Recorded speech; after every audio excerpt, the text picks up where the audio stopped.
उवाच एवं सततयुक्ताये भक्तास्त्वां पर्युपासते ये चाप्यक्षरमव्यक्तं तेषां के योगवित्तमाः। श्रीभगवानुवाच मय्यावेश्य मनो ये मां नित्ययुक्ता उपासते श्रद्धया परयोपेताः ते मे युक्ततमा मताः।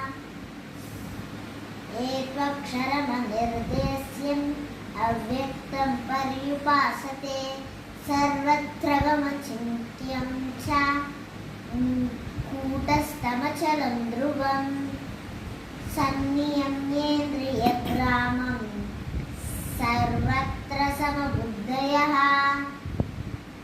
ते प्राप्नुवन्ति मामेव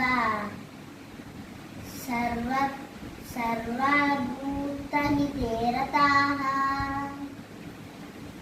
ఇప్పుడు నేను చెప్పింది 12వ అధ్యాయం. చూసి లైక్ చేయండి, సబ్స్క్రైబ్ చేయండి, మర్చిపోకుండా బెల్ ఐకాన్ని క్లిక్ చేయండి.